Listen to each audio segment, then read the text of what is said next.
皆さんこんにちは. සාදරයෙන් පිළිගන්නවා ඔයගොල්ලන්ගේ මගේ channel එකට. ඉතින් අද වීඩියෝ එකකින් අපි කතා කරන්න යන්නේ JLPT N2 grammar lesson වල lesson number 5.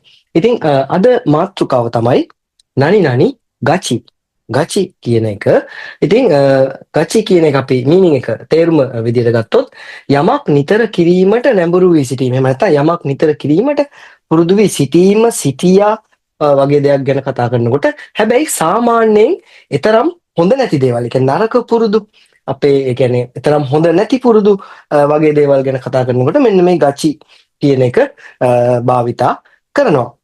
ඉතින් අපි බලමු කොහොමද වාක්‍යයකට ගචි කියන එක යොදාගන්නේ කියලා. ඉතින් noun එකක් එක්කනම් noun එකට අපි ගචි කියන එක එකතු කරලා වාක්‍යයක් ඇතුලේ යොදා ගන්නවා.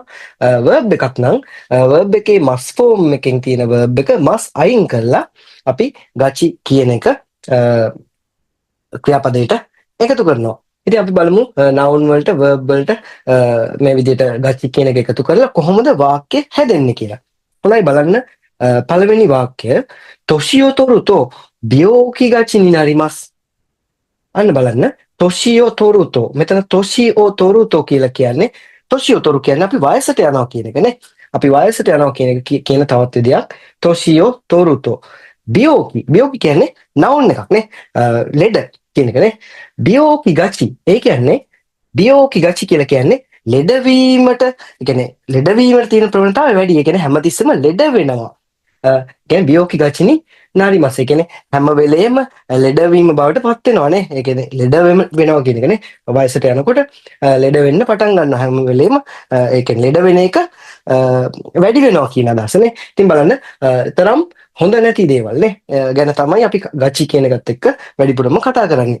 ඉතින් බලන්න දෙවනි වාක්‍ය වතෂි වා කොදොමො නො කොරෝ කරා වසුරේ ගචි දත්තා.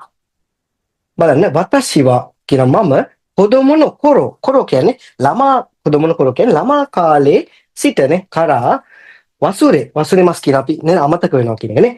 වසුරේ ගචි කියන්නේ එහෙනම් යොකු වසුරේරු කොතවා ඕකත්තනේ. ඒ කියන්නේ අමතක වෙන එක වැඩි ඒ දවස්වල ඉඳන් ළමා කාලේ ඉඳන් පොඩි කාලේ ඉඳන් මට අමතක වෙන එක ගොඩක් තිබුණා කියන එක නේද? ඉතින් අන්න ඒ වගේ තරම් හොඳ නැති පුරුදු ගැන කතා කරනකොට තමයි අපි ගචි කියන එක භාවිතා කරන්නේ. ඉතින් බලන්න තුන්වෙනි එක කරේවා සයිකින් චිකොකු ගචිදා කියලා කියනවා. කරේවා සයිකින් කරේ කියන ඔහු සයිකින් කියන්නේ මෑතකදී එහෙම නැත්නම් මේ දවස්වල වගේ අදහසක් නේ. චිකොකු චිකොකු කියලා කියනවා අපි යම් කිසි රැකියාවකට එහෙම නැත්නම් පාසලකට අපිට යන්න තියෙන වෙලාවට යන්නේ නැති එක පහු වෙනවා වෙලාව මේට වඩා පස්සේ තමයි යන්නේ. ඒකට අපි කියනවා චිකොකු ශිමස් කියලා නේ.